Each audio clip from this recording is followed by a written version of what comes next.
12 വയസ്സുകാരി അൻഷിറയ്ക്കാണ് ആദ്യം തെരുവുനായയുടെ കടിയേൽക്കുന്നത്.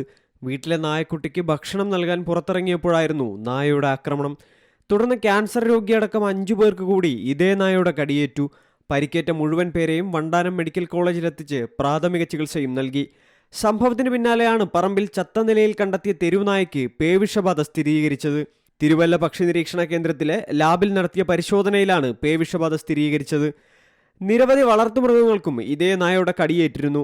കഴിഞ്ഞ ദിവസമായിരുന്നു ആലപ്പുഴ കരുമാടിയിൽ തെരുവുനായയുടെ കടിയേറ്റ 10ാം ക്ലാസ്സുകാരൻ പേവിഷബാധയേറ്റ് മരിച്ചത്. ആശങ്കയിലായ ജനങ്ങൾ കടുത്ത പ്രതിഷേധത്തിലാണ്. ABC പദ്ധതി ഉൾപ്പെടെ കാര്യക്ഷമമല്ലെന്നാണ് നാട്ടുകാരുടെ ആരോപണം. പതരയൊക്കെ ആയപ്പോഴത്തേക്ക് കാഞ്ഞിരത്തുരത്തിലോട്ട് പോയവരെയും കടിച്ച്, അത് കഴിഞ്ഞ് രാത്രി അവിടങ്ങളിലൊക്കെ കൊണ്ടുവന്ന് ഭയങ്കര വട്ടിയൊക്കെ ബഹളമൊക്കെ ആക്കിയിട്ട് അത് രാവിലെ ഒരു 6:45 ഞങ്ങളുടെ പുത്തൻതുരുത്തെ വന്നിട്ട് അവിടുന്ന് ഇതിങ്ങനെ സ്പീഡിൽ ഓടി വന്ന് അവിടെ വീട്ടിലൊരു കൊച്ചൻ ബൈക്കിൽ കയറാൻ പായിക്കുമായിരുന്നു.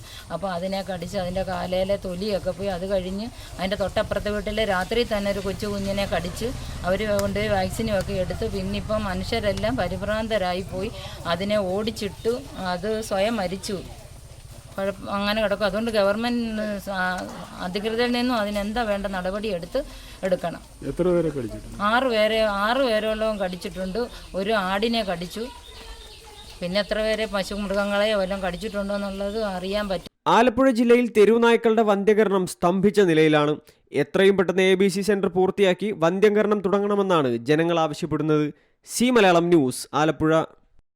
ഏറ്റവും പുതിയ വാർത്തകളും വിശേഷങ്ങളും വിരൽ തുമ്പിലറിയാൻ മലയാളം ന്യൂസ് എല്ലാ ഡിജിറ്റൽ പ്ലാറ്റ്ഫോമുകളിലും ലഭ്യം.